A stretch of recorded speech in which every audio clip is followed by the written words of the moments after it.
নমস্কার বন্ধুরা, Dimpy with cooking চ্যানেলে তোমাদেরকে স্বাগত জানিয়ে শুরু করছি আজকের রেসিপি।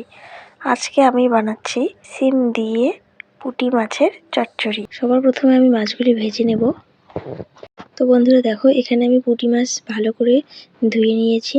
দিয়ে দিচ্ছি হলুদ গুঁড়ো, একটু লবণ। তো ভালো করে মাছগুলি মেখে নেব। তো কড়াই বসিয়ে দিয়েছি, কড়াইয়ে তেল দিয়েছি, তেল গরম হয়ে গেছে। কড়াইটাকে ভালো করে গরম করে নিতে হবে। তো দেখো, তেলটাও ভালো করে গরম করা হয়ে গেছে। তো এরপরে আমি দিয়ে দিচ্ছি মাছগুলি একদিকে যখন হয়ে যাবে অন্যদিকে উল্টে দিতে হবে। তো মাছগুলি আমি লাল লাল করে ভেজে নেব। তো বন্ধুরা দেখো, মাছগুলি ভাজা হয়ে গেছে। এরপরে আমি নামিয়ে নেব। তো বন্ধুরা দেখো, এখানে আমি কেটে নিয়েছি পেঁয়াজ, কাঁচা লঙ্কা, রসুন আর আদা। রসুন আর আদাটা আমি বেটে নেব। তো দেখো, তেলে দিয়ে দিচ্ছি কেটে রাখা পেঁয়াজ, দিয়ে দিচ্ছি কাঁচা লঙ্কা, ভালো করে ভেজে নেব। তো দেখো, পেঁয়াজটা ভাজা হয়ে গেছে। তো এরপরে আমি দিয়ে দিচ্ছি কেটে রাখা বেগুন, সিম, আলু, মূলো আর কয়েকটা ডাঁটা। তো আমি আগে সব কিছু কেটে ধুয়ে নিয়েছি। তো ভালো করে নাড়াচাড়া করে দিয়ে দিচ্ছি লবণ, হলুদ গুঁড়ো। তো ভালো করে নাড়াচাড়া করে নেব।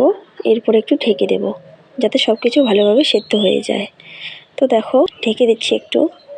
কিছুক্ষণ পর ঢাকনাটা সরিয়ে নিয়ে আবার নাড়াচাড়া করে দিয়ে দিচ্ছি এর মধ্যে আদা বাটা, রসুন বাটা, শুকনো লঙ্কার গুঁড়ো, জিরে গুঁড়ো। তো ভালো করে মশলাটা কষিয়ে নেব। তো বন্ধুরা, একটা রিকোয়েস্ট করব, ভিডিওটি দেখার পর ভালো লাগলে ছোট্ট একটা লাইক করে দেবে, কমেন্ট করবে আর বন্ধুদের সাথে অনেক অনেক শেয়ার করবে। যারা এখনও সাবস্ক্রাইব করোনি তারা এক্ষুনি সাবস্ক্রাইব করে রেখো, আমার ভিডিওগুলি তোমরা দেখতে পাও। তো দেখো, মশলাটা ভাজাভাজি হয়ে গেছে। দিয়ে দিচ্ছি সর্ষে বাটা। যেহেতু সর্ষে দিয়েছি তাই বেশি আর ভাজবো না। তো এরপরে দিয়ে দিচ্ছি জল, পরিমাণ মতো একটু জল দিয়েছি। দিয়ে দিচ্ছি ভেজে রাখা মাছ। এখানে আমি পুঁটি মাছ নিয়েছি, তোমরা চাইলে অন্য মাছও নিতে পারো। তো এরপরে একটু ঢেকে দেবো যাতে সব কিছু ভালোভাবে সেদ্ধ হয়ে যায়। কিছুক্ষণ পর ঢাকনাটা সরিয়ে নিয়ে আবার এভাবে নাড়াচাড়া করে নামিয়ে নেব। তো বন্ধুরা দেখো, সব কিছু ভালোভাবে সেদ্ধ হয়ে গেছে। এরপরে আমি নামিয়ে নেব। তো দেখো, মাছগুলি কি সুন্দর টাটকা রয়ে গেছে। তো এভাবে রান্না করলে ভীষণ ভালো লাগে। তোমরা একদিন বাড়িতে ট্রাই করবে, আশা করছি খেতে ভালো লাগবে। তো বন্ধুরা, আজকে এই পর্যন্তই। কালকে আবার একটা রেসিপির সাথে দেখা হচ্ছে। ততক্ষণে তোমরা ভালো থাকবে, সুস্থ থাকবে। টাটা।